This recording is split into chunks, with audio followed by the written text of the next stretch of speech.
करते हैं। उससे पहले थोड़ी सी प्रीवियस की रिवीजन भी कर लेते हैं कि लास्ट टाइम जो हमारा टॉपिक था that was about synthesis of haem. अच्छा, सिंथेसिस ऑफ हीम, और इससे पहले हमने देखा था कि हीम कंटेनिंग कंपाउंड्स जो हैं वो कौन कौन से हैं। Can anybody tell me what are haem containing compounds? जी, हीम कंटेनिंग कंपाउंड्स के नाम बच्चों बताएं मुझे।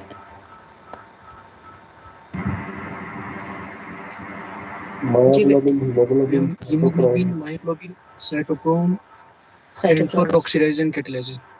हाँ जी, पेरोक्सीडेज एंड कैटालिसिस। ठीक है, तो ये सब के सब हीमोग्लोबिन, मायोग्लोबिन, पेरोक्सीडेज, कैटालिसिस, ये सब के सब जो है हीम कंटेनिंग कंपाउंड है। यानी सिर्फ हम जैसे हमारा था क्या कॉन्सेप्ट कि सिर्फ हीमोग्लोबिन या मायोग्लोबिन में हीमोग्लोबिन है, नहीं, इसके अलावा और भी बहुत सारे कंपाउंड हैं, कुछ एंजाइम हैं जिनका ये हीम जो है एसेंशियल उनका पार्ट है। ठीक है, तो अब जब हमने देखा था कि हीम की सिंथेसिस हो रही है तो उसमें बेसिकली जो बेसिक कॉन्स्टिट्यूएंट्स आते थे उसमें क्या क्या चीज़ें आ जाती थी बच्चों, बताएं जी स्टूडेंट्स, क्या क्या बेसिक कॉन्स्टिट्यूएंट्स थे उसके? जी स्टूडेंट्स, अल्फा अमाइनो लेविनेट ऐसे था, प्रोटोपोरफायरिन 9, आयरन। अच्छा बेटे, जो बेसिक कॉन्स्टिट्यूएंट्स थे ना उसमें आ जाता था ग्लाइसिन और सक्सिनाइल कोए। ठीक है, ग्लाइसिन को हमने देखा था कि ये अमाइनो एसिड है, सिंपलेस्ट ऑफ अमाइनो एसिड। ठीक है, and because of sweet taste we call it glycine. ठीक है, और दूसरी चीज थी सक्सिनाइल कोए। सक्सिनाइल कोए क्या है? Basically it is an intermediate of TCA cycle. ठीक है, तो ये दो चीजें थी जो कि बेसिक कॉन्स्टिट्यूएंट्स में इंक्लूडेड थी। ठीक है, और उसके बाद ये दोनों जब कंबाइन होती थी तो डेल्टा अमाइनो लेवलॉनिक एसिड की फॉर्मेशन होती थी, और उसके बाद जो है फर्दर जो स्टेपिंग थी वो सारा का सारा जिसमें हमने डिफरेंट एंजाइम्स और कोएंजाइम्स का रोल जो था वो देख लिया था, और अल्टीमेटली हमें अपनी फाइनल प्रोडक्ट जो है that is known as haem. ठीक है, उस वो हमें मिलती है। और हीम जो होती है, जैसे जैसे हीम की सिंथेसिस हो रही होती है पैरेलली ग्लोबिन चेन्स जो होती हैं उनकी सिंथेसिस का प्रोसेस भी हो रहा होता है।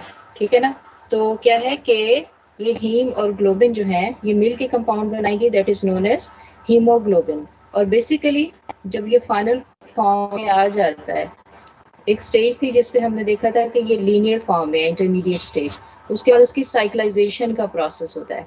जब साइक्लाइजेशन का प्रोसेस होता है जो मैंने आपको 4 ब्लॉक से दिखाए थे, ठीक है, और बाद में एंड पे आके उनके मिड में आयरन जो होती है वो इनकॉर्पोरेट हो जाती है। So we can call it as that it is a tetrapyrrole containing iron in the centre.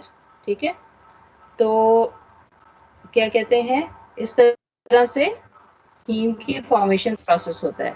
ठीक है, तो हीमोग्लोबिन और मायोग्लोबिन जो है बेसिकली दो इम्पॉर्टेंट जो हैं वो हीम कंटेनिंग कंपाउंड्स हैं। अच्छा, अब जनाब हीम की सिंथेसिस में हमने देखा था जी कि अगर इसकी सिंथेसिस में किसी भी स्टेप पे कोई एंजाइम जो होता है अगर वो डेफिशिएंट हो जाए तो इसकी वजह से पोरफायरियाज हो सकते हैं। ठीक है, और हमने डिफरेंट कैटेगरीज ऑफ पोरफायरियाज जो थे उनको स्टडी किया था, जैसे कि एक्यूट इंटरमिटेंट पोरफायरियाज है। ठीक है, अब ये जो पोरफायरियाज थे इनको भी हमने कैटेगराइज कर लिया था। किस में कैटेगराइज कर लिया था? हमने इनको एक्यूट और क्रोनिक में कैटेगराइज कर लिया था। ठीक है, और फिर हमने डिफरेंट तरह से उनकी डिफरेंट वेराइटीज को स्टडी किया था, जिसमें हमने देखा था कि कुछ पोरफायरियाज ऐसे होते हैं जिनमें मेजॉरिटी में फोटो सेंसिटिविटी होती है और कुछ में फोटो सेंसिटिविटी प्रेजेंट नहीं होती।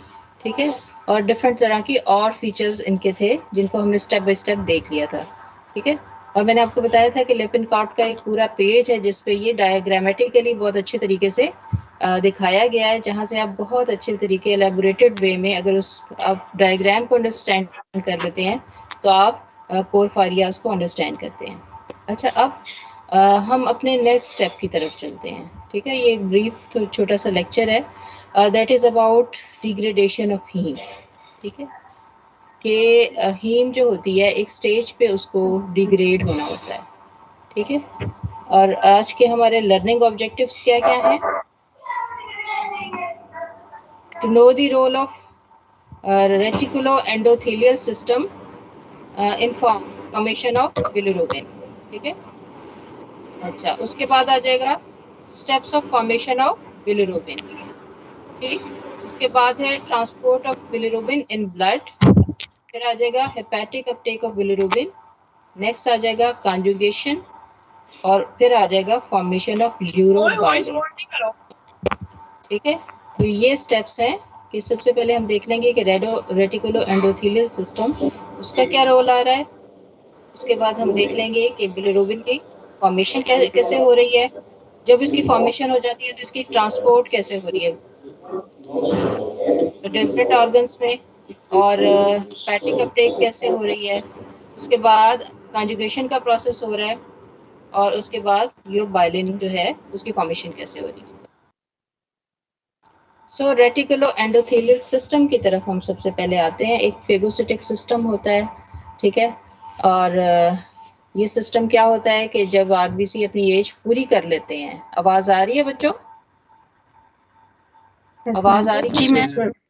जी मैम आ रही। अच्छा, इस सिस्टम का ये रोल होता है कि ये जब हमारे पास जब आरबीसी 120 डेज की जब लाइफ अपनी पूरी कर लेते हैं, ठीक है, तो क्या होता है कि उनकी डिग्रेडेशन का प्रोसेस होता है। तो ये सिस्टम क्या होता है, ये उन आरबीसीज को ले लेता है and it is involve in the degradation process of these RBCs. ठीक है, after 120 days in circulation, these RBCs are degraded by the system. ठीक है, अब इम्पोर्टेंट बात क्या है हमारे लिए कि what are the organs involved in the process of degradation? These are basically liver and spleen. हमने देखा आपने देखा कि बेटा बहुत सारे जो प्रोसेसेस होते हैं लिवर के अंदर हो रहे होते हैं, जैसे डिफरेंट कंपाउंड्स हैं सिंथेसाइज हो रहे हैं तो लिवर के अंदर हो रहे हैं। जब आप सेकेंड ईयर में जाएंगे आप देखेंगे कि बहुत सारे मेटाबॉलिक प्रोसेसेस जो होते हैं वो लिवर के अंदर हो रहे हैं। ठीक है, यानी सिंथेसिस के प्रोसेस भी हो रहे होते हैं और डिग्रेडेशन के प्रोसेस भी हो रहे हैं। तो सेम इसी तरह से ये जो आरबीसी की डिग्रेडेशन का प्रोसेस हो रहा होता है ये लिवर में हो रहा होता है या स्प्लीन में हो रहा होता है। ठीक है, अच्छा, क्या कहते हैं, अब ये हीम के सोर्सेज क्या हैं? जाहिर है हीम के सोर्सेज वही कंपाउंड्स हैं जो कि हीम कंटेनिंग कंपाउंड्स हैं। ठीक है, यानी आरबीसीज जिनकी एज पूरी हुई है वो 85% सोर्स हो जाते हैं इस हीम का, और क्योंकि और कंपाउंड्स भी हैं जिनमें हीम प्रेजेंट है तो ये degradation of other haem protein से भी हम अदर 15% जो होता है वो ले सकते हैं। सो ये बात हुई कि रेटिकुलो एंडोथेलियल सिस्टम जो है वो क्या कहते हैं, बेसिकली वो सिस्टम है जो कि इन्वॉल्व है डिग्रेडेशन ऑफ हीम प्रोसेस में, और आरबीसी यानी रेड ब्लड सेल अपनी उम्र पूरी करने के बाद after 20 days in the circulation ये डिग्रेड होते हैं। कहाँ डिग्रेड होते हैं? In liver and in spleen. और हीम के सोर्सेज क्या होते हैं? बेसिकली वो आरबीसीज जो ख़त्म हो जाते हैं, जो 85% वो सोर्स होते हैं, या फिर दूसरे हीम कंटेनिंग कंपाउंड इसका सोर्स हो सकते हैं। अच्छा, अब हम जो बिलिरुबिन की फॉर्मेशन होती है, ठीक है, बिलिरुबिन जो है जाहिर है इसके बारे में थोड़ा सा आपको आइडिया भी होगा कि आप जैसे जॉन्डिस को पढ़ते हैं या जॉन्डिस के बारे में आपने सुना होगा कि जी बिलिरुबिन का लेवल जो है वो इंक्रीज कर जाता है जॉन्डिस में। तो ये जो हीम की डिग्रेडेशन है, ठीक है, ये एक ख़ास सिस्टम के अंदर होती है, that is known as microsomal heme oxygenase system. ठीक है, अब क्या है, हमने देखा था बेटा कि पोरफायरिन जो होते हैं पोरफायरिन रिंग की फॉर्म में होते हैं। ठीक है, यानी हमने देखा था कि बेसिकली हीम जो है टेट्रापायरोल टाइप एक रिंग होता है, यानी 4 आपने वो देखा था ब्लॉक्स से होते हैं, पूरा स्ट्रक्चर आपने देखा था उसका। ठीक है, और उसके सेंटर में आयरन होता है और बेसिकली मिथिलिड आयन ब्रिजेस होते हैं उसमें, ठीक है। तो ये सारा का स्ट्रक्चर आप पढ़ चुके हैं। तो पहले स्टेप में जाहिर है कि आपकी ये जो रिंग फॉर्म होती है इसने ओपन होना होता है, ठीक है। तो इसमें बेसिकली जो कंपाउंड हेल्पफुल होता है वो होता है NADPH, ठीक है। NADPH क्या होता है?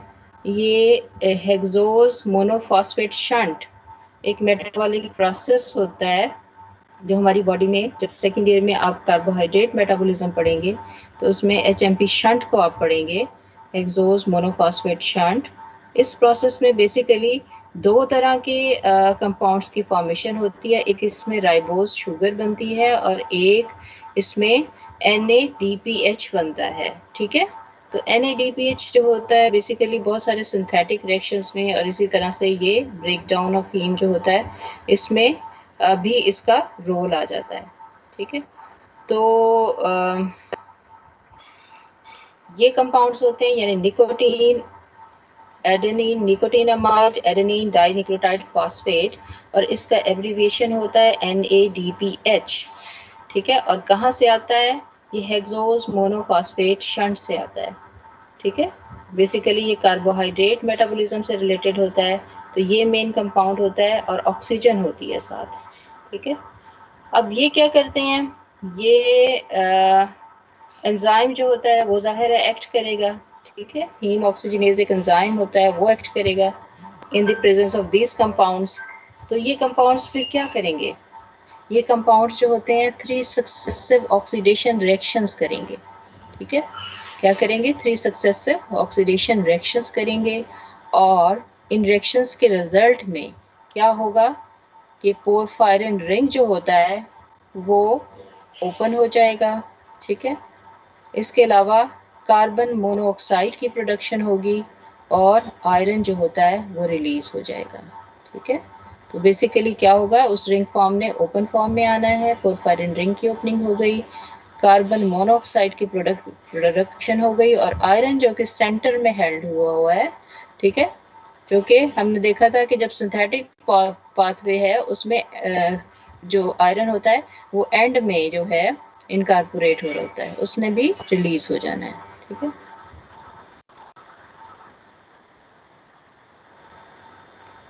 अब क्या है कि ये जो कंपाउंड्स हैं मैक्रोफेज में ये सारा का सारा हो रहा है। अगर आप अपनी बुक देखें लिपिनकॉर्ड, तो उसमें आपके पेज 21 के ऊपर भी एक डायग्राम है जिससे आप बहुत क्लियरली अंडरस्टैंड कर पाते हैं कि कैसे ये सारा का सारा डिग्रेडेशन का प्रोसेस हो रहा है।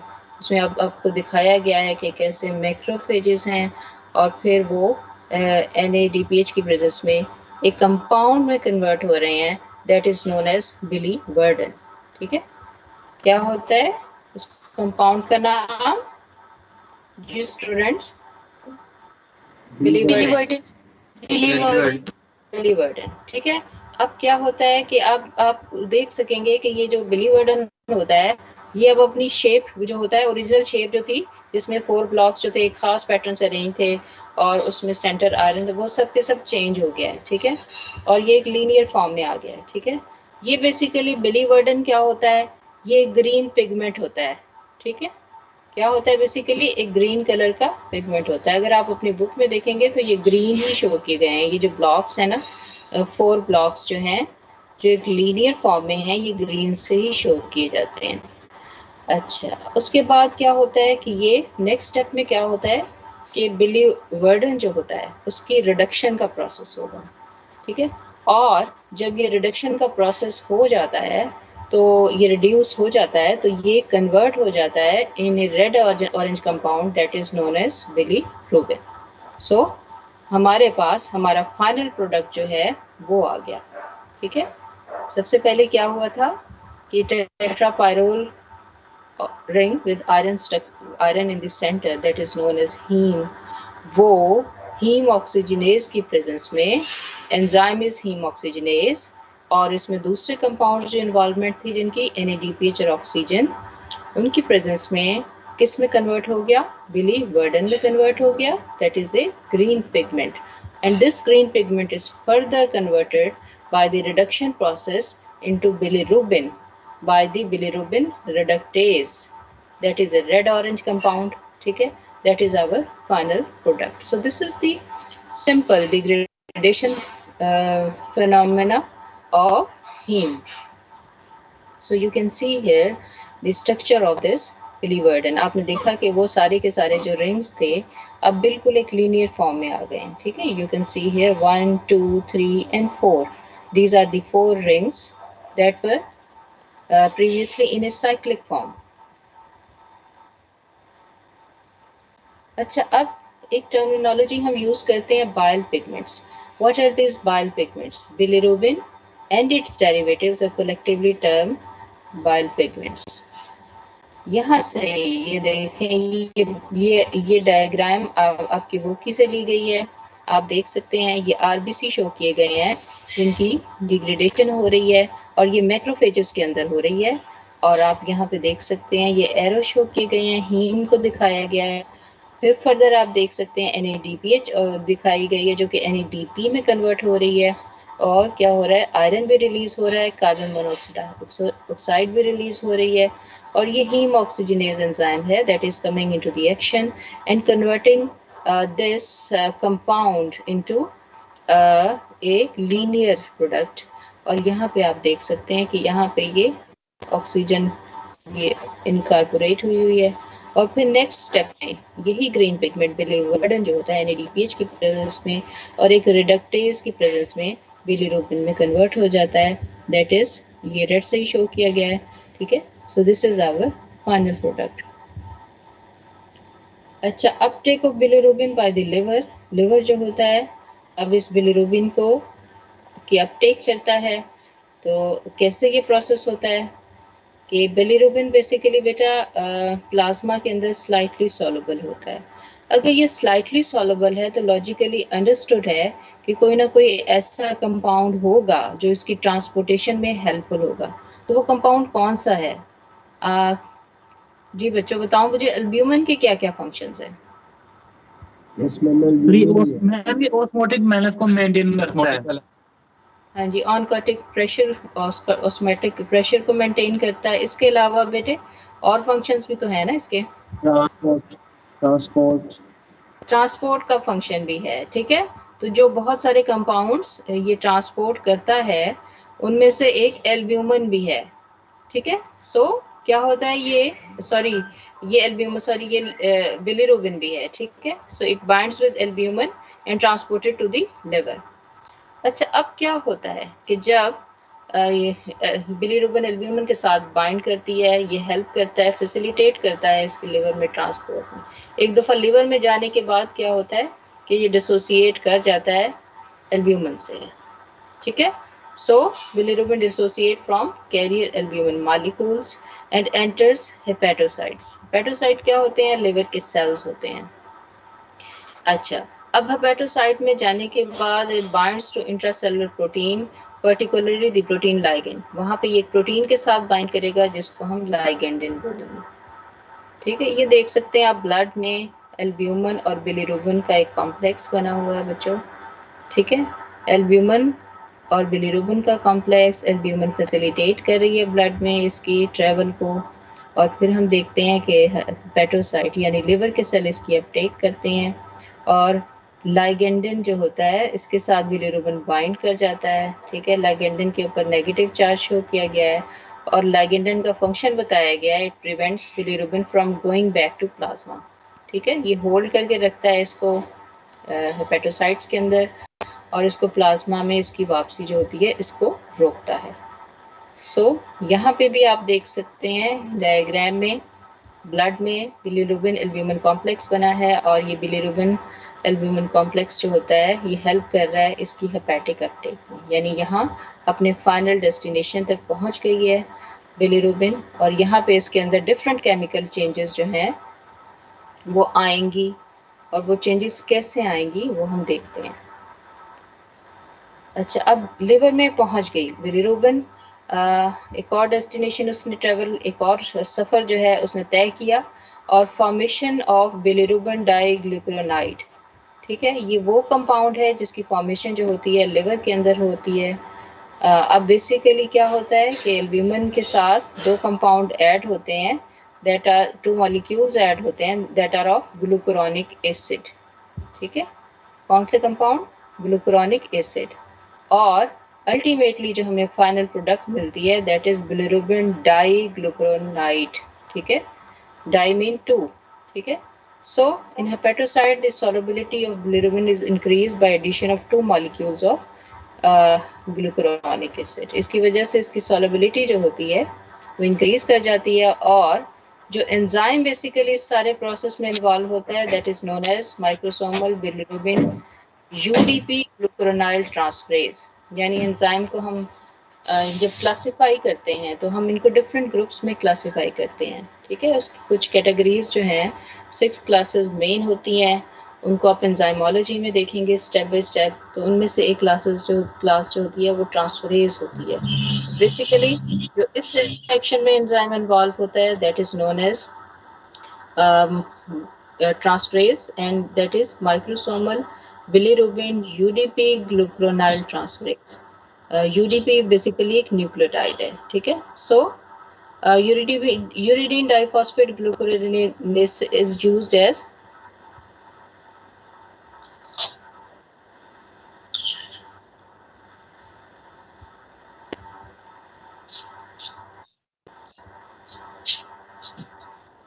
अच्छा, उसके बाद बेटे आ जाते हैं हम secretion of bilirubin into the bile। ठीक है मैम, आप क्या कह रही थी? इसकी डायग्राम कहाँ बनी हुई है, किस पेज पे? 21? जी बेटे 21 पेज पे आप देखेंगे ना लिपिनकॉर्ड के तो इसमें इसकी सारी डायग्रामेटिक डिस्क्रिप्शन दी हुई है इसमें बहुत अच्छी डायग्राम दी हुई है जिसमें बिलिरुबिन की फॉर्मेशन है, और उसके बाद 22 पेज पे बाकी सारा जो प्रोसेस होता है ना वो उसकी डायग्राम दी हुई है। ठीक है, अब क्या होता है कि हमारे पास जब ये कंपाउंड बन जाता है, ठीक है, तो क्या होगा कि ये this bilirubin die ग्लूकुरोनाइड is transported against a concentration gradient. ठीक है, क्या होगा, लोअर से हायर कंसंट्रेशन की तरफ जाएगी into the bile canaliculi then into the bile. ठीक है, यानी अब इसने बाइल में सिक्रीट होना है, और बेसिकली इस प्रोसेस में एनर्जी कंज्यूम होती है।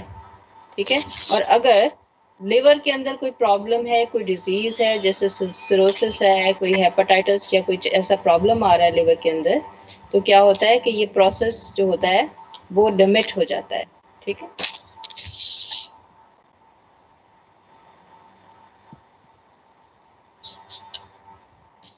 अच्छा, अब क्या होता है कि उसके बाद फर्दर जो होता है ना कि जब ये क्या कहते हैं इंटेस्टाइन तक चली जाती है, तो क्या होता है कि ये बिलिरुबिन डाई ग्लूकुरोनाइड जो होता है ये इसकी हाइड्रोलिसिस का प्रोसेस होता है। ठीक है, और बैक्टीरिया इंटेस्टाइन में बैक्टीरिया प्रेजेंट होते हैं। ठीक है, और ये इसको एक कंपाउंड में कन्वर्ट कर देते हैं दैट इज नोन एज यूरोबाइलिन। किस में कन्वर्ट करते हैं? यूरोबाइलिन में कन्वर्ट करते हैं। और कौन करता है इनको यूरोबाइलिन में कन्वर्ट? बैक्टीरिया जो कि इंटेस्टाइन में ऑलरेडी प्रेजेंट होते हैं। ठीक है, और किस प्रोसेस से करते हैं? इनकी हाइड्रोलिसिस करते हैं और उसके बाद रिडक्शन का प्रोसेस होता है। ठीक है, और ये कंपाउंड बनाते हैं इंटेस्टाइन में that is known as urobilin. Urobilin basically एक कलरलेस कंपाउंड होता है। ठीक है, अब क्या होता है कि वही बैक्टीरिया जो होते हैं इंटेस्टाइन के अंदर प्रेजेंट होते हैं, वो इस कलरलेस कंपाउंड यूरोबाइलिन को एक कंपाउंड में कन्वर्ट कर देते हैं that is known as stercobilin. Compound is known as stercobilin. और ये जो फीसिस का कैरेक्टरिस्टिक्स ब्राउन कलर है that is due to this compound stercobilin. ये किस वजह से होता है? It is due to this compound stercobilin. ठीक है, it gives a characteristic brown colour to the faeces. ठीक है, और ये किससे बन रहा होता है? ये यूरोबाइलिन से बन रहा होता है।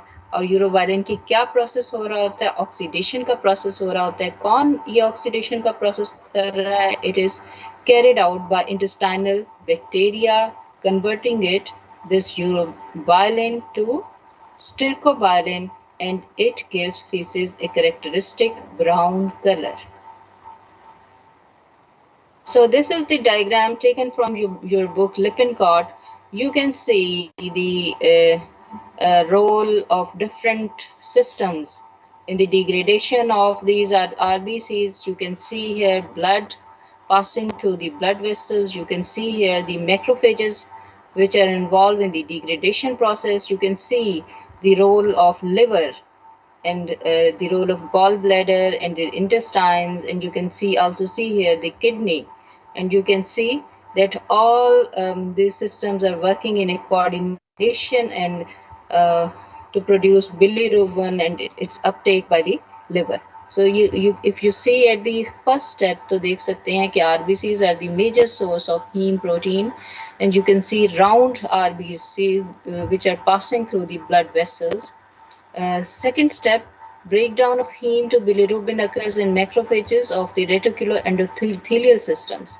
Okay, so this is the tissue macrophage, spleen, and liver. So I have already told you that basically the organ involved in the process of degradation of heme is spleen and liver. Okay, so after this process, in the third step, you can see that unconjugated bilirubin is transported through blood complex to albumin to the liver. Okay, up you can see here the process of is uptake in the liver. And fourth, क्या होता है? Bilirubin is taken up by a facilitated diffusion by the liver and conjugated with glucuronic acid. So in the liver, there is conjugation process of this bilirubin is taking place. You can see here in the fourth step, and this conjugation is taking place with the help of glucuronic acid. Okay, so in the next fifth step, conjugated bilirubin is actively secreted into the bile and then into the intestine. After the conjugation with glucuronic acid, this bilirubin is secreted into the bile, or then it is coming into this bile duct is opening in the intestine. You can see here the gallbladder in green, and you can see this duct-like structure which is opening into the intestine. So this conjugated bilirubin is actively secreted into the bile and then into the intestine. And in the 6 steps, in the intestine, glucuronic acid is removed by bacteria, and the resulting bilirubin is converted to urobilinogen. You know that there are bacteria in the intestine, they're acting on this compound, and it is converting, it is separating the glucuronic acid which is conjugated in the liver with this compound, and it is separated from it in the intestine by the action of these bacteria, and the resulting bilirubin ultimately is converted into urobilinogen. अच्छा, उसके बाद हम आते हैं some of the urobilinogen is reabsorbed and it is into the blood and enters the portal system. अच्छा, यहाँ पे आप देख सकते हैं reabsorption क्या होती है, वही process जो diagrammatically मैं आपको दिखा रही थी. Some of urobilinogen is reabsorbed from the gut and enters the portal blood. A portion of this is used in enterohepatic circulation. This is a special circulation related to intestine and liver, and it is again taken up by liver and resecreted in the bile. ठीक है? Excuse me, अब उसके जी ma'am जब bilirubin already liver या spleen में बन रहा है तो हम उसको ट्रांसपोर्ट कराने की बात क्यों कर रहे हैं लिवर में? बेटे ये रिएब्जॉर्प्शन का प्रोसेस जो होता है ये होता है जनरली इंटेरोहेपेटिक सर्कुलेशन जो होती है ये इसमें हेल्पफुल होती है. ठीक है ना? तो क्या है कि ये जो है ये रिएब्जॉर्ब होने के बाद गट से ये पोर्टल ब्लड में एंटर हो जाता है. ठीक है, और ये इंटेरोहेपेटिक सर्कुलेशन होती है जो दोबारा से इसको अपटेक करती है और रीसिक्रेट कर देती है बाइल में. एक नेचुरल सिस्टम है जो कि चला आ रहा है. मैं फर्स्ट स्टेप की बात कर रही हूँ कि जहाँ पे बिलिरुबिन फॉर्म हो रही है वो भी तो रेटिकुलर एंडोथेलियल सेल्स में जहाँ पे फॉर्म हो रही है वो भी तो लिवर और स्प्लीन ही है. तो फिर हम कहते हैं कि एल्ब्यूमिन उसको लिवर में लेके ट्रांसपोर्ट कर रहा है. तो जब वो ऑलरेडी लिवर या वो मैक्रोफेजेस इनिशियल जो स्टेप्स होते हैं ना बेसिकली वहाँ पे जो होता है ये मैक्रोफेजेस के अंदर ही हो रही होती है डिग्रेडेशन। लिवर जो होता है बेसिकली इसमें इसकी कॉन्जुगेशन के स्टेप्स हो रहे होते हैं। बेसिकली लिवर की इन्वॉल्वमेंट इस तरह से हो रही है, ठीक है। Okay ma'am. उसके बाद हाँ, इसमें हम देख सकते हैं इस डायग्राम में 120 डेज आरबीसीज। हीमोग्लोबिन को हमने देखा, हीमोग्लोबिन जो है ये आरबीसीज में हमने शो किया हुआ है, ठीक है। हीम को अलग शो किया गया, that is a pigment, globin is a protein, ठीक है। अब यहाँ से ये बिली वर्डन बन गया, बिली वर्डन बिलीरुबिन बन गया, ठीक है। बिलीरुबिन जो था वो उसकी कंजुगेशन का प्रोसेस हुआ लिवर के अंदर और it is converted into bilirubin diglucuronide, इसमें कन्वर्ट हो गया। उसके बाद क्या हुआ कि बाइल और फिर बैक्टीरिया का एक्शन आ जाता है, यूरोबाइलिनोजन में कन्वर्ट होता है। यूरोबाइलिनोजन जो होता है स्टिरकोबाइलिन में कन्वर्ट हो जाता है, जो कि फीसेस को ब्राउन कलर देता है, या यूरोबाइलिनोजन यूरिन में यूरोबाइलिन में कन्वर्ट हो जाता है, ठीक है। ये फिर बिलीरुबिन का मेटाबॉलिज्म में दिखाया गया है। इसमें रेड ब्लड सेल्स दिखाए गए हैं, ब्लड का रोल दिखाया गया है, लिवर का रोल दिखाया गया है, फिर किडनी शो किए गए हैं, फिर इसके बाद इंटेस्टाइन से पहले इंटेस्टाइन को शो किया गया है, फिर किडनी को शो किया गया है, ठीक है। इसमें आरबी से दिखाए गए हैं। फिर ये दिखाया गया है कि मैक्रोफेज सिस्टम जो होता है वो अनकॉन्जुगेटेड बिलीरुबिन होती है, वो कॉम्प्लेक्स हो जाती है एल्ब्यूमिन के साथ, लिवर में आके इसकी कंजुगेशन का प्रोसेस दिखाया गया है। ये कंजुगेटेड बिलीरुबिन जो होती है इंटेस्टाइन में आती है, यहाँ पे बैक्टीरिया एक्सपेक्ट करते हैं, इसको यूरोबाइलिन में कन्वर्ट करते हैं और स्टिरकोबाइलिन में फिर ये कन्वर्ट होती है, फिर फीसेस से एक्सक्रीट हो जाती है। और कुछ पार्ट जो होता है इसका ये कहाँ चला जाता है, किडनी में चला जाता है और यूरिन के थ्रू ये एक्सक्रीट आउट हो जाता है, ठीक है। ये एक ज़रा कम्प्लेक्स डायग्राम है।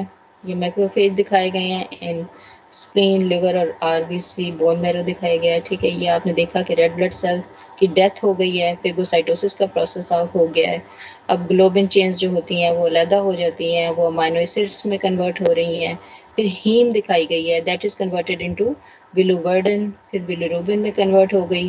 फिर क्या हुआ कि किस तरह से इसकी ट्रांसपोर्ट का प्रोसेस हो रहा है, ठीक है।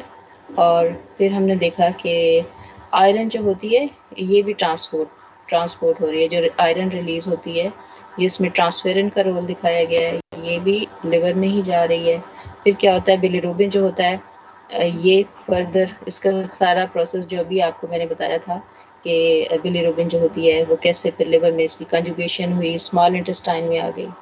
फिर ये होता है कि क्या स्टिरकोबाइलिन में कन्वर्ट हो रही है, फीसेस से एक्सक्रीट कर रही है, और फिर यूरोबाइलिनोजन जो होता है ये किडनी में जा रहा है, यूरोबाइलिन कंपाउंड बन के यूरिन के थ्रू एक्सक्रीट हो रहा था। ये तो इस सारा का सारा एक कॉम्प्लेक्स प्रोसेस होता है। तो ये सारा का सारा ये साइकिल जो होता है ये शो किया गया इस डायग्राम में, ठीक है।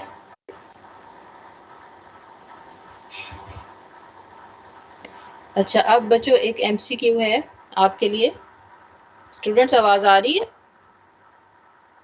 Yes ma'am. ठीक है, या आपने इसमें करेक्ट आंसर मुझे बताना है नेक्स्ट लेक्चर में, ठीक है।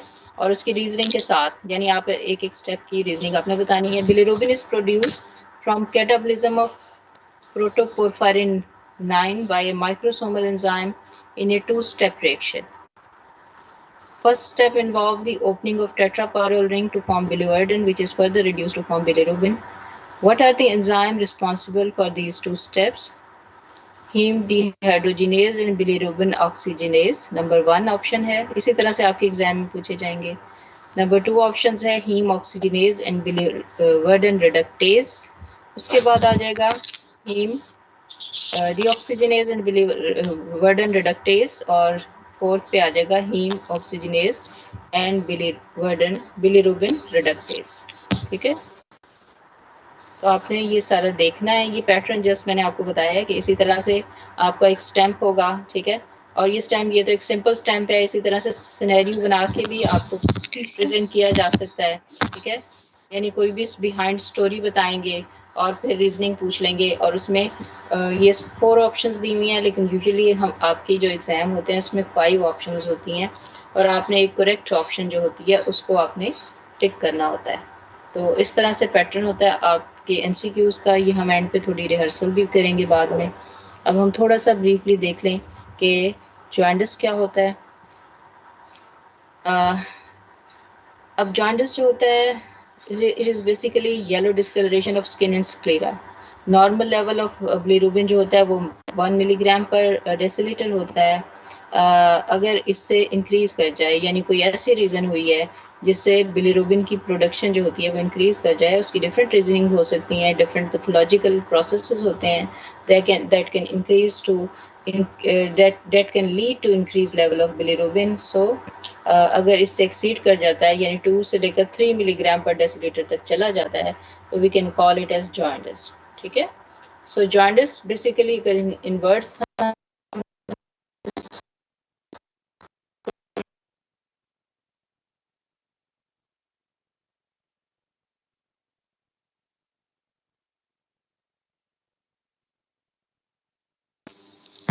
मैम आपकी आवाज नहीं आ रही हमें। डिफाइन करना चाहें जॉन्डिस नेल बेड्स। अब जॉन्डिस क्या होता है? It is yellow discoloration of skin and sclera, nail beds caused by increased bilirubin level in the blood. आ रही आवाज? Yes, ma'am. Yes, ma'am. ठीक है। So jaundice is basically a symptom of underlying disorder, यानी disease कोई और होती है और उसका ये एक बेसिकली सिम्टम होता है। और किस वजह से होता है? अगर बिलिरुबिन का लेवल नॉर्मल से एक्सीड कर जाए, यानी 3 मिलीग्राम तक चला जाए, 2 to 3 ये रेंज दी हुई है, यहाँ तक चला जाए, और उस वजह से येलो डिस्कलरेशन हो जाए स्किन की, स्क्लेरा की और नेल बेड्स की, तो हम इसे जॉन्डिस बोलेंगे। ये जस्ट थोड़ी डायग्रामेटिकली डिस्क्रिप्शन दी हुई है कि एक नॉर्मल पर्सन का आप हैंड सरफेस देख लें और एक जॉन्डिस पर्सन की आप देख लें स्किन, ये हैंड की जो कलरेशन है वो देखें, तो दोनों में वाज़े डिफरेंस आ जाता है। इसी तरह से स्क्लेरा में आप देख लें कि किस तरह से ये आईज जो हैं बिल्कुल येलो हो जाती हैं इन केस ऑफ जॉन्डिस। इस जॉन्डिस की ट्रीटमेंट के बाद भी स्किन येलो रहती है? जॉन्डिस की ठीक हो जाती है? नहीं बेटे, ठीक हो जाती है, ठीक हो जाती है, ठीक हो जाती है उसके बाद। अच्छा, टाइप्स ऑफ जॉन्डिस क्या होती हैं बेटे? टाइप्स ऑफ जॉन्डिस में आ जाती हैं हीमोलिटिक जॉन्डिस है, हेपेटोसेलुलर जॉन्डिस है, उसके बाद ऑब्स्ट्रक्टिव जॉन्डिस है। ठीक है, तो अब इनको थोड़ा थोड़ा हम ब्रीफली देख लेते हैं। ठीक है, कि हीमोलिटिक जॉन्डिस क्या होता है, हेपेटोसेलुलर कुछ नाम से भी आपको थोड़ा सा क्लैरिफाई हो रहा होगा, और ऑब्स्ट्रक्टिव जॉन्डिस क्या होता है। हीमोलिटिक जॉन्डिस जो होता है क्या होता है कि कोई भी एनीमिया, जैसे कि सिकल सेल एनीमिया होता है ना, इसमें आरबीसी की एक्सेसिव ब्रेकडाउन हो रही होती है, क्योंकि आरबीसी सिकल शेप के होते हैं। तो फेगोसिटिक सिस्टम जो होता है वो, ये जो सिकल शेप के आरबीसी होते हैं, ब्लड में ट्रेवल करने में इन्हें डिफ़िकल्टी हो रही होती है, और ये सिकल शेप जो है they are taken up by phagocytic system and they are broken down and a large amount of bilirubin is produced as a result. So liver has a capacity to conjugate bilirubin up to the level of 3000 milligram per day. It is a huge capacity, and we know that normally the production of urine bilirubin is only 300 milligram per day. So normally liver can cope this bilirubin production and conjugate it properly, because it has a huge capacity to conjugate bilirubin, that is 3000 milligram per day. But अगर क्या हो कि इस bilirubin की degradation जो होती है वो इस लेवल तक हो जाए कि जो कॉन्जुगेशन कैपेसिटी है वो उससे भी एक्सीड कर जाए, तो क्या होगा अल्टीमेटली ये कॉन्जुगेशन का प्रोसेस जो होता है वो अफेक्ट होगा। और ये किन कंडीशन में हो सकता है? When there is an extensive hemolysis in patient with sickle cell anemia, ठीक है, और pyruvate kinase, ये एक एंजाइम है, आप देखेंगे इसको ग्लूकोज के मेटाबॉलिज्म में, it can lead to excessive hemolysis. It is basically enzyme of carbohydrate metabolism, और उसकी अगर डेफिशिएंसी हो जाए तो उसकी वजह से क्या कॉन्सिक्वेंसेस हो सकते हैं। और इसी तरह से सिकल सेल एनीमिया है, ठीक है, जिसके बारे में ब्रीफली मैंने आपको बताया। इसमें एक्सेसिव हीमोलाइसिस होगा, तो बिलिरुबिन जो होता है it is produced in a much faster rate than it can be conjugated. So unconjugated bilirubin level in the blood is elevated, ठीक है, causing jaundice. Ultimately क्या होगा कि ब्लड में ऐसा बिलिरुबिन जो होता है जो कि अभी कॉन्जुगेट नहीं हो रहा, लिवर में कॉन्जुगेशन का प्रोसेस हो रहा है, तो उसका लेवल जो होता है वो इंक्रीज कर जाएगा, जिसकी वजह से स्किन स्क्लेरा की येलो डिस्कलरेशन हो जाती है। अच्छा, with hemolysis more conjugated bilirubin is made and excreted into the bile. लेकिन ये होता है कि एक तो इतना लेवल हो गया था कि वो कॉन्जुगेशन के भी काबिल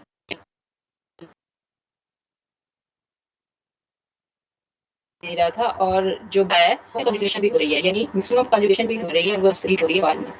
अच्छा, the amount of urobilinogen entering the hepatic circulation is increased and urinary urobilinogen is increased. Ultimately क्या होगा कि ज़्यादा urobilinogen जो होता है वो एंटीरियो हेपेटिक सर्कुलेशन में शामिल हो रहा होता है, और यूरिन में यूरिनरी बाइलिनोजन का लेवल जो होता है वो इंक्रीज कर जाता है। उसके बाद आ जाता है हेपेटोसेलुलर जॉइंटिस आ जाता है। जी बेटे। मैम, एक तरफ हम कह रहे हैं कि एक्सटेंसिव हेमोलिसिस होती है जिसकी वजह से हमारे पास जो बिलिरुबिन है वो ज़्यादा प्रोड्यूस होने लग जाता है, और अनकॉन्जुगेटेड बिलिरुबिन, और दूसरी तरफ हम कह रहे हैं कि हेमोलिसिस की वजह से हमारे पास जो कॉन्जुगेटेड बिलिरुबिन है वो ज़्यादा प्रोड्यूस होने लग जाता है। हाँ हाँ बिल्कुल। तो मैम ये जो बेटे आप देखिए ना, अपोजिट दोनों प्रोसेस हो रहे हैं। अब लिवर की कैपेसिटी तो है ना कंजुगेट करने की, ठीक है ना, 3000 मिलीग्राम पर डे तक, ठीक है। नॉर्मली अगरचे कम प्रोड्यूस हो रहा है, that is 300 milligram per day. अब जो इस कैपेसिटी के अंदर आ रहा है वो तो कंजुगेट होगा, ठीक है। ओके मैम, जितना हाँ वो तो कंजुगेट होगा, जो रिमेनिंग होता है वो जाहिर है अंडरस्टूड है कि वो कंजुगेट नहीं हो पाएगा। तो जो कंजुगेट हो रहा है उसका लेवल भी बहुत ज्यादा है। ओके मैम, ठीक है, समझ आई, थैंक यू मैम। उसके बाद हेपेटोसेलुलर जॉइंटिस आ जाता है। हेपेटोसेलुलर यानी जो हेपेटोसाइट्स होते हैं उनके अंदर यानी लिवर के जो सेल्स हैं उनमें कोई ऐसा प्रोसेस, ऐसी पैथोलॉजी डेवलप हो गई है जिसकी वजह से वो सेल का फंक्शन ही डिरेंज हो गया है, जैसे कि सिरोसिस ऑफ लिवर होता है या हेपेटाइटिस जो होता है ऑफ लिवर सेल्स जो होता है। अच्छा, अब इसमें क्या होता है, डैमेज टू लिवर सेल होता है, और ये क्या होता है कि अल्टीमेटली हमने देखा था कि कंजुगेशन का प्रोसेस जो होता है वो लिवर के अंदर हो रहा होता है। अगर लिवर के सेल ही डैमेज होते हैं तो जाहिर है ये सारे के सारे प्रोसेसेस जो कि लिवर के अंदर हो रहे हैं वो अफेक्टेड हो जाते हैं। And it can so damage to liver cell occurs and it can cause unconjugated bilirubin level in the blood to increase as a result of decreased conjugation, ठीक है। तो ब्लड में अनकॉन्जुगेटेड बिलिरुबिन का level जो होता है वो increase कर जाता है, और urobilinogen is increased in urine because hepatic damage decreases the enterohepatic circulation of this compound, ठीक है। एंड ज़्यादातर जो होते हैं वो ब्लड में एंटर हो रहा होता है और यहाँ से ये फिल्टर होके यूरिन में जा रहा होता है। और अल्टीमेटली हेपेटोसेलुलर जॉन्डिस में क्या होता है कि यूरिन जो होता है वो डार्क कलर का होता है, और स्टूल जो होते हैं वो पेल और क्ले कलर के होते हैं, क्योंकि वो जो फाइनल प्रोसेस हो रहा था जिसमें स्टिरकोबैलिन बनता है और वो एक स्पेसिफिक कलर देता है स्टूल को, वो प्रोसेस नहीं हो रहा प्रॉपरली, तो जो स्टूल्स होते हैं वो भी क्ले कलर के होते हैं, ठीक है। और भी चीज़ें हैं जिनका लेवल इंक्रीज कर जाता है, दैट एस्पार्टेट एंड ट्रांसमाइनेजेस हैं, ये इनका लेवल जो होता है एलिवेट कर जाता है। उसके बाद आ जाता है ऑब्स्ट्रक्टिव जॉन्डिस, ठीक है। ऑब्स्ट्रक्टिव जॉन्डिस थोड़ा नाम से इंडिकेट हो रहा है, हमने देखा था कि जैसे वो क्या कहते हैं बिलिरुबिन की जब कॉन्जुगेशन का प्रोसेस हो रहा होता है तो फिर क्या होता है बिलियरी डक्ट के ज़रिए ये बाइल में क्या है, फिर उस गाल ब्लैडर का रोल आपने देख लिया था, फिर वो बाइल डक्ट के ज़रिए इंटेस्टाइन में आ रहा होता है। अगर इस प्रोसेस में बाइल डक्ट जो होती है उसमें कोई पैथोलॉजी डेवलप हो जाती है या कोई ट्यूमर आ जाता है या कोई कार्सिनोमा हो जाता है, यानी कार्सिनोमा ज़ाहिर ट्यूमर या कोई स्टोन आ जाता है, ठीक है, तो उसकी वजह से जो हमारा सारा प्रोसेस कंजुगेशन का तो हो गया, लेकिन जो एक्सक्रीशन का प्रोसेस है दैट इज अफेक्टेड। ठीक है, तो क्या होता है कि अल्टीमेटली इंटेस्टाइन तक उसके जो जाने का रास्ता है that is blocked, so it prevents passage of conjugated bilirubin into the intestine. Yani the conjugation of bilirubin is taking place, but its passage is blocked and it is not going to its proper destination. And the patient with obstructive jaundice experience GI pain, internal pain को experience करेंगे, nausea यानी feeling vomiting होगी, and produces stool that are pale in colour. ठीक है, और ultimately वो आगे से चूंकि ब्लॉकेज आ गई है, इसकी वजह से इंटेस्टाइन में जो प्रॉसेस हो रहे हैं वो अफेक्टेड होंगे, और स्टूल जो होते हैं अल्टीमेटली वो नॉर्मल कलर के नहीं होंगे, they will be in A pail colour. और अल्टीमेटली क्या होगा, the liver regurgitates conjugated bilirubin into the blood and ultimately it is excreted in the urine. ठीक है, so these are the 3 types of jaundice. आप इसको ज़्यादा ये अच्छे तरीके से पढ़ सकते हैं अपनी बुक लिपिनकॉट से। ठीक है, उसमें बहुत अच्छी डायग्रामेटिक डिस्क्रिप्शन भी दी हुई है, ये तीनों तरह की जॉइंडिस भी दिए गए हैं। अच्छा, इसके अलावा एक और जॉइंडिस भी होता है बच्चों, जो कि बच्चों चैप्टर में है, ये बेटा चैप्टर है, चैप्टर 21 ही है। हाँ बिल्कुल, चैप्टर 21 है, उसमें बहुत अच्छा डायग्रामेटिक। हाँ, इसके अलावा बच्चों में भी एक जॉइंडिस होता है जिसको जॉइंडिस इन न्यू बॉर्न्स कहते हैं, और 60% ऑफ द फुल टर्म और 80% ऑफ प्री टर्म्स में होता है।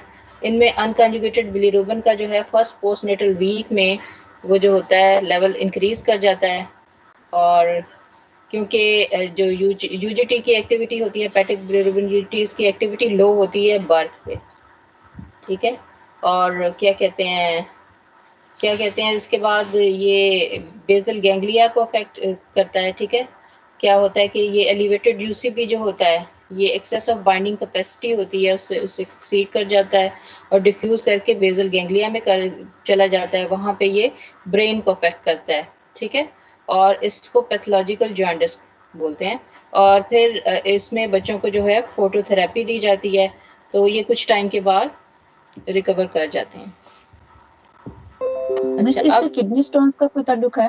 नहीं बेटे, इससे नहीं है। अच्छा, अब ये बच्चों आपने थोड़ा सा देख के आना है कि इसको डायग्नोसिस के लिए हम क्या टेस्ट करते हैं। वॉन डी बर्ग टेस्ट क्या है, ये आपकी असाइनमेंट है, आपने देख के आना है ये क्या होता है। बाकी आपका सारा टॉपिक जो है वो कंप्लीट है। तो आज की थोड़ी समरी मैं आपको बता देती हूँ कि हमने देखा था कि बिलीरुबिन जो है उसकी डिग्रेडेशन कैसे हुई। ठीक है, बिलीरुबिन की डिग्रेडेशन का प्रोसेस हमने देखा, और हमने उसके बाद देखा कि बिलीरुबिन जो है वो कैसे एक जो है कंपाउंड में कन्वर्ट हो गया, दैट इज नोन एज बिलीवर्डन, और फिर that is a basically green compound, वो फिर कैसे एक ब्राउन कंपाउंड में कन्वर्ट हो गया, फिर कैसे ये ट्रैवल करता है ब्लड में, इसकी कंजुगेशन होती है एल्ब्यूमिन में के साथ, और ये लिवर में जाता है, लिवर में इसके ये कंबाइन करता है एल्ब्यूमिन के साथ जो इसकी ट्रांसपोर्ट में हेल्पफुल करती है, ये लिवर में जाता है जहाँ इसकी कंजुगेशन होती है। फिर कंजुगेशन के बाद ये फर्दर क्या है कि ये चला जाता है इंटेस्टाइन में बाइल डक्ट के ज़रिए, वहाँ पे इसमें क्या चेंजेस आती हैं by the action of intestinal bacteria. और उसके बाद हम देखते हैं कि क्या कहते हैं जब ये किडनी में जाता है तो इसमें क्या चेंजेस आती हैं। एंटेरोहेपेटिक सर्कुलेशन का रोल हमने देख लिया था इसमें। ठीक है, उसके बाद हमने देख लिया ये सब ये सारे के सिस्टम्स जो होते हैं इन कोऑर्डिनेशन वर्क कर रहे होते हैं। और इसके बाद हमने देख लिया था कि जॉइंडिस जो होता है उसकी कितनी टाइप्स आ जाती हैं, यानी प्री हेपेटिक और पोस्ट हेपेटिक जॉइंडिस, यानी एक उसकी रीज़न जो होती हैं अदर देन हेपेटोसाइट्स हो सकती हैं, यानी हीमोलिटिक एनीमियाज हैं। फिर दूसरा जो जॉइंडिस है हेपेटोसेलुलर, उसमें अंदर लिवर के कोई ऐसी पैथोलॉजी होती है जिसकी वजह से ये कंजुगेशन का प्रोसेस अफेक्ट होता है। और तीसरा जो है पोस्ट हेपेटिक, जिसमें बिलियरी डक्ट की ऑब्स्ट्रक्शन का प्रोसेस होता है। ये 3 तरह के जॉइंडिस जो होते हैं ये डेवलप हो सकते हैं। इसके अलावा बच्चों में भी जॉइंडिस हो सकता है। ये हमारे लेक्चर की समरी थी। नेक्स्ट हम हीमोग्लोबिनोपैथीज को डिस्कस करेंगे। तो आज का आपका लेक्चर बच्चों कंप्लीट है। नेक्स्ट टाइम आप पढ़ के आइएगा हीमोग्लोबिनोपैथीज, ठीक है? Thank you ma'am. अल्लाह हाफिज। अल्लाह हाफिज। अभी मैम आपकी अटेंडेंस होगी। हाँ मैम जी जी जी बच्चे। मैम मैंने ये पूछना था कि हीम सिंथेसिस में हमने पढ़ा था कि एक जो है लास्ट पे एक कंपाउंड बनता है प्रोटोपोरफायरिन 9, तो कुछ बुक्स में ना उसको प्रोटोपोरफायरिन 3 भी लिखा हुआ है, तो इन दोनों में क्या डिफरेंस होगा? लिखा हुआ है बेटे, ये आप देखेंगे ना थोड़ा सा डिफरेंस है नाम का, तो आपने लिपनकॉर्ड को ही फॉलो करें तो बेहतर है, ठीक है ना? आप हार्पर में भी थोड़ा सा नाम जो है वो डिफर कर रहे हैं, जी ठीक है? तो आप ये एक ही बुक को फॉलो करें, ठीक है? हार्पर को, लिपनकॉर्ड को आप फॉलो कर सकते हैं, इसके अलावा आप किसी और बुक को फॉलो नहीं करेंगे, ठीक है? क्योंकि स्टैंडर्ड जो होता है चेकिंग होती है। ओके बेटे। मैम हार्पर में इसको प्रोटोपोरफायरिन 3 लिखा हुआ है। जी जी।